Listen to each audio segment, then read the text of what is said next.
અને હવે મહેસાણાની વાત કરવી છે, જે મહેસાણામાં પ્રદૂષણના ત્રાસથી લોકો હેરાન પરેશાન થઈ ચૂક્યા છે।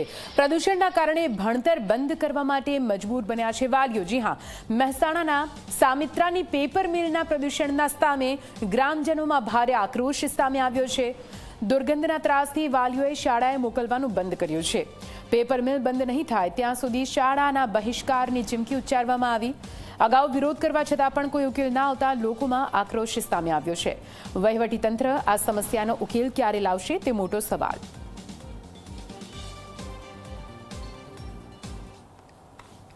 આજે બાળકોને આ રજા અપાઈ છે, કેમ કે એમને દુર્ગંધથી બહુ પરેશાન થઈ ગયા છે છોકરો, એટલે બધાને ઘેર ફરિયાદ આવી કે છોકરો બહુ ત્યાં પરેશાન થઈ રહ્યો, એટલે સમાચાર મળ્યા એટલે સ્કૂલ જ બંધ કરી દીધી છે વાલીઓની। માગણી છે કે આ ફેક્ટરી બંધ કરવાની। ફેક્ટરી નામ પીસીપી એ પેપર મિલ્સ છે। પટેલ રમેશભાઈ, પેલા કિશનભાઈ રમેશભાઈ। ચક્કર આવે, બેભાન થઈ જવાય, ટેસ્ટ પાકો કરવા આપો તો આમ કરી જ નહીં એકાતો, શ્વાસ લેવો કે ટેસ્ટ પાકો કરો। એટલે આજે તમે ઘેર લઈ ગયા મમ્મી પપ્પા?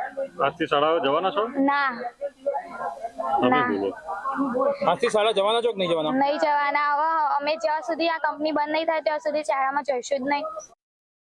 છોકરાને ચક્કર ને ઉલટીઓ ચાલુ થઈ, મન પણ ગોળીઓ લઈને હુઈએ તાણે એલર્જીની, નકર ઊંઘ નહીં આવતી આછી રાત કર દાડો, તો અમારે કેવી રીતે જીવવાનું? પબ્લિક ની પડી હે કઈ ને ફેક્ટરી ની પડી સરકાર ને, એ તો વાત સાચી। કંપની નામ છે? કંપની નામ કિશિકાન। એટલે અમારે તો એ પેપરો લગાડતો હોય તો અમારે શું કરવાનું? અમારે સીધી જીવવાનો એ વાત કરો, છોકરોને જીવાડવા કે અમારે જીવવાનું કેવી રીતે કે હડો છોકરોને તો સીધી મોકલવો જ। ટ્યુલાઇટ પેપર મિલમાંથી દુર્ગંધ આવવાની અહીંયા અવારનવાર અમને અત્રેની કચેરીએ ફરિયાદો મળતી હોય છે, જેની સમયાંતરે અમે તપાસ કરતા હોઈએ છીએ અને દુર્ગંધ રોકવા માટે થઈ અને જે જરૂરી સૂચનો છે તે ઉદ્યોગ જોડે એનું પાલન કરાવતા હોઈએ છીએ। એ સિવાય દુર્ગંધ રોકવા માટે થઈ અને પ્રદૂષણ નિયંત્રણ બોર્ડે એને ક્લોઝર હુકમ પાઠવેલો હતો। એમ છતાં જે દુર્ગંધ રોકવાના પ્રયત્નો છે એ જગ્યા ઉપર કરવામાં આવેલા છે અને મહદ અંશે જે દુર્ગંધનો પ્રશ્ન હતો એમાં ઘણો ખરો સુધારો પણ જોવા મળેલ છે। સામેત્રા અને મરેડા ગામમાં પેપર મિલના પ્રદૂષણના કારણે બાળકોના ભણતર ઉપર અસર વર્તાઈ રહી છે। જે પ્રકારે હું આપને દ્રશ્યો બતાવવા માંગીશ કે આ સામેત્રાની જે હાઈસ્કૂલ છે, શાળામાં કહી શકાય કે બાળકોનો આ સમય દરમિયાન બાળકોનો કલરવ સંભળાતો હોય છે। બાળકો ભણી રહ્યા હોય છે, ક્યાંક રિસેસનો ટાઈમ હોય છે તો ક્યાંક બાળકો લંચ ટાઈમ હોય છે, પરંતુ હાલ સ્કૂલમાં સંપૂર્ણપણે કહી શકાય કે શાંતિનો માહોલ જોવા મળ્યો છે। સ્કૂલની અંદર વિદ્યાર્થીઓ સ્વયંભૂત જે છે તે વાલીઓ દ્વારા તેમને અહીંયા મોકલવામાં નથી આવી રહ્યા। જે પ્રકારે આ પ્રદૂષણ ના કારણે બાળકોના સ્વાસ્થ્ય સાથે પણ તેમને તકલીફ પડી રહી છે। અનેક સમસ્યાઓ ઊભી થઈ હતી, શ્વાસ લેવામાં તકલીફ સહિત જે છે તે તેમને અન્ય બીમારીઓ પણની તકલીફ સર્જાઈ હતી ને કેટલાક જે વિદ્યાર્થી હતા તેમને સારવાર આપવાની પણ ફરજ પડી હતી। ત્યારે હાલમાં આપ જોઈ શકો છો સંપૂર્ણપણે હાઈસ્કૂલના ક્લાસરૂમ ખાલી જોવા મળી રહ્યા છે। હું બીજી તરફ પણ દ્રશ્યો બતાવીશ, જે પ્રકારે હાલમાં સ્વયંભૂ વાલીઓ દ્વારા જે છે તે આજથી બાળકોને સ્કૂલે ન મોકલવાનો નિર્ણય લેવામાં આવ્યો છે। જ્યાં સુધી આ પેપર મિલ બંધ કરવામાં નહીં આવે ત્યાં સુધી બાળકો જે છે તે મરેડા અને જે છે આ સામેત્રાની હાઈસ્કૂલ બંનેમાં જે છે તે વાલીઓએ નિર્ણય લીધો કે કોઈ પણ બાળકને અહીંયા જે છે તે શિક્ષણ માટે મોકલવામાં નહીં આવે। ત્યારે સ્થાનિક જે હાઈસ્કૂલના પ્રિન્સિપાલ છે, આપણે તેમની સાથે વાત કરીશું। સાહેબ, શું નામ છે આપનું? પટેલ મુકેશભાઈ। મુકેશભાઈ, આજથી બાળકોને શાળાએ નથી મોકલી રહ્યા વાલીઓ, શું સમસ્યા છે, કેવી તકલીફો પડી હતી? બાળકોને માથું દુખવું, ચક્કર આવવા, થોડી બેચેની રહેવી એવી તકલીફના લીધે વાલીઓ કદાચ નિર્ણય લીધેલો છે કે શાળાએ બાળકોને મોકલવાની એવું લાગી રહ્યું છે અને આજે શાળામાં બાળકો આવ્યા નથી। ખાસ કરીને કેટલા વિદ્યાર્થીઓ અહીંયા અભ્યાસ કરે છે અને બાળકોને શું સ્વાસ્થ્ય સાથે શું તકલીફો પડતી હતી? અહીં અમારે લગભગ 6 થી 7 ગામના બાળકો આવે છે। 305 વિદ્યાર્થીઓ અભ્યાસ કરી રહ્યા છે અને બાળકોને અવારનવાર વાસ આવવાને કારણે ચક્કર આવવા, માથું દુખવું આવા પ્રોબ્લેમ થતા હોય છે અને અભ્યાસમાં વિક્ષેપ પડતો હોય છે। કેટલેક અહીંયા શિક્ષકો પણ હશે, તેમનામાં પણ અસર જોવા મળતી હશે, શું તેમને પણ કોઈ તકલીફ ઊભી થાય છે ખરી? એટલે વાસના કારણે શૈક્ષણિક કાર્ય ઉપર તો અસર થાય છે, એ આરોગ્યને ભવિષ્યમાં હાનિકારક તો છે જ. શું કહેશો, આજથી વિદ્યાર્થીઓ ભણવા નથી આવી રહ્યા, વાલીઓ નથી મોકલી રહ્યા, તો કેટલી અસર તેમના ભણતર ઉપર પડશે અને કેટલું વર્તા છે અસર?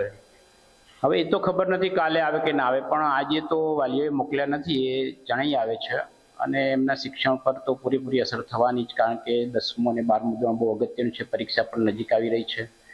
જો વાલીઓ સમજે અને શૈક્ષણિક કાર્ય બગાડે નહીં, વિદ્યાર્થીઓને મોકલે, એ અમે ઈચ્છી રહ્યા છીએ. બિલકુલથી વાલીઓ તો સ્વયં સ્પષ્ટપણે કહી રહ્યા છે કે જ્યાં સુધી ફેક્ટરીનું પ્રદૂષણ ફેક્ટરી બંધ નહીં થાય ત્યાં સુધી બાળકોને નહીં મોકલવામાં આવે. એ એમનો નિર્ણય હશે, પણ અમે વાલીઓ સાથે મુલાકાત કરીશું અને વાલીઓને સમજાવીશું કે શૈક્ષણિક કાર્ય વિદ્યાર્થીઓનું ના બગડે એ આપણા હિતમાં છે, આ સાથે આરોગ્ય પણ આપણા હિતમાં છે. એ બંનેમાં શૈક્ષણિક કાર્ય હાલ બહુ મહત્વનું સમજી અને જો બાળકોને શાળાએ મોકલે એવું અમે સૂચન કરીશું.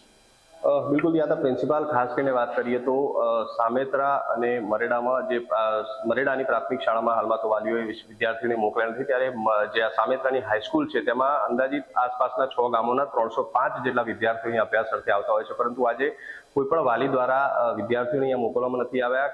જે પ્રકારે આ પ્રદૂષણના કારણે છેલ્લા 4 વર્ષથી સ્થાનિક જે આસપાસના ગ્રામજનો પરેશાન થઈ રહ્યા છે, અનેક જે છે તે સ્વાસ્થ્ય સાથેની મુશ્કેલીઓ એમને ઊભી થઈ છે, અનેક જે છે તકલીફો પણ સામે આવી છે, ત્યારે ગ્રામ લોકોએ સ્પષ્ટપણે નિર્ણય કર્યો છે કે જ્યાં સુધી આ પેપર મિલ બંધ કરવામાં નહીં આવે ત્યાં સુધી બાળકોને શિક્ષણ અર્થે જે છે તે સ્કૂલમાં મોકલવામાં નહીં આવે. ત્યારે હવે જોવું રહ્યું કે આ પેપર મિલ બંધ થાય છે કે બાળકોના શિક્ષણ પર આની ગંભીર અસર વર્તાય છે. જસ દવે, ઝી મીડિયા, મહેસાણા. સામેત્રા અને મરેડા ગામના વાલીઓએ કહી શકાય કે સ્વૈચ્છિક પોતાના બાળકોને સ્કૂલે મોકલવાનું બંધ કરવામાં આવ્યું છે. ખાસ કરીને અહીંયા એક પેપર મિલ આવી છે. પેપર મિલથી થતા પ્રદૂષણના કારણે અવારનવાર લોકોને સ્વાસ્થ્ય સાથે અનેક જે છે તે તકલીફો ઊભી થતા ગ્રામજનોએ આ નિર્ણય લીધો છે. આજથી જે છે તે તમામ જે આ ગામની 2 શાળાઓ છે ત્યાં બંધ કરવામાં આવી છે. ત્યારે સ્થાનિક ગ્રામજનો સ્કૂલ ખાતે એકઠા થયા છે. શા કારણથી સ્કૂલ બંધ કરવામાં આવી છે, કેમ બાળકોને હાલમાં સ્કૂલે નથી મોકલ્યા, સમગ્ર મામલે આપણે સ્થાનિક ગ્રામજનો સાથે વાત કરીશું. બેન, શું કહેશો, શું તકલીફ પડી છે, કેમ સ્કૂલ બંધ કરવાની ફરજ પડી? જે ટીસીપી પેપર મિલ હોય એના કારણે ગામમાં બાળકોનો, વૃદ્ધોનો અને યુવાનોનો બધાનો શ્વાસ લેવામાં તકલીફ પડે અને અતિશય દુર્ગંધ આવે. એમાંથી તો શિયાળું, ચોમાસું તો એટલી ભયંકર ગંધ આવે ને કે તમે ઘરના દરવાજા ના ખોલી શકો. અને બીજું કે સરકાર જો પર્યાવરણ બચાવવાની વાત કરે તો અનુચ્છેદ 21 અમારા જીવન જીવવાના અધિકારનું ઉલ્લંઘન થઈ રહ્યું. સ્વચ્છ હવા લેવી ને એ દરેક ભારતીય નાગરિકનો અધિકાર, અને છેલ્લા 3-4 વર્ષથી અમે આની પાછળ પ્રયત્નો કરી. એવું નહીં કે આજે અમે શાળા બંધ કરી, કલેક્ટર કચેરી, અમે ગાંધીનગર, જીપીસીપી બોર્ડ, કોઈ જગ્યા એવી નહીં કે અમે રજૂઆત નહીં કરી. અંતે અમે થાકી અને રોડ રોકો આંદોલન કર્યું. એમાં અમને એવી બાંયધરી આપી કે અમે ટૂંક સમયમાં ફેક્ટરી બંધ કરાવીશું. તો કોઈ જ પરિણામ નહીં આવતું. ખબર નહીં પડતી સરકાર કોના માટે આંખ આડા કાન કરી રહી. યા તો ફેક્ટરી બંધ થશે યા તો ગામની શાળા બંધ થશે. બેમાંથી એક નિર્ણય સરકારને લેવો પડશે. બિલકુલ. અન્ય મહિલા છે. બેન, શું કહેશો, કેટલા વર્ષથી આ તકલીફ જે છે સામે આવી રહી છે ને અગાઉ ક્યાં રજૂઆત કરી ચૂક્યા છો? 3 વર્ષથી આ પરિસ્થિતિ હ, આ 4થું વર્ષ ચાલે હ. રજૂઆત તો અમે દરેક જગ્યાએ, જીપીસીબી બોર્ડ, કલેક્ટર કચેરી, સીએમ સાહેબ, પીએમ સુધી પણ અમે મેલ, ઈમેલ દ્વારા પીએમ સાહેબને સુધી જણાવી છે. છતાં આ સરકાર કોઈ પગલો આપે, આ ફેક્ટરી, એક ફેક્ટરીના માલિકના સરકાર કેમ બચાવી રહી હોય એનો અમે ગામ લોકોને કોઈ જાણ નથી. સરકારની એક જ આ પેપર મિલની પડી, 107 ગામ લોકોની વસ્તીની કોઈ પડી નથી. અને શું સરકાર ગામ લોકોની લાશો પડે અને અમે સીએમ સાહેબ ને કલેક્ટર સાહેબ ને ત્યાં લાશો જોઈ એની રાહ જોઈ રહી? બિલકુલથી બેન, શું કહેશો, શું તકલીફ પડી છે સ્વાસ્થ્ય સાથે, શું આ પ્રદૂષણના કારણે તકલીફ થઈ રહી છે? સાહેબ, અમારા વૃદ્ધો ઘરે મા બાપને તકલીફ પડી અને અમારા છોકરો બાળકોને પડી અને અમારા જવાને પણ અમુક શ્વાસ ઉતરવા માંડ્યો. એટલે આના કારણે અમારા છોકરો શાળામાં નહીં આવે. શાળા બંધ થશે પછી ફેક્ટરી બંધ થશે, એક થશે તો શાળા ચાલુ રહેશે. ઉપસરપંચ છે, આપણે તેમની સાથે વાત કરીશું. બેન, શાળા બંધ કરવાની ફરજ કેમ પડી? બાળકોને કેવી તકલીફ પડી રહી છે? બાળકોનો શ્વાસ લેવામાં વોમિટ થાય અને ઓળખાણ આવું ભણવા રહ્યા છે. જાણે પ્રાર્થના પતી જાય એટલે તરત સ્મેલ તો ચાલુ જ હોય અને એના લીધે બાળકો ચક્કર આવે. ભણવામાં 2 પણ એવું ગમ જ નહીં લખવું.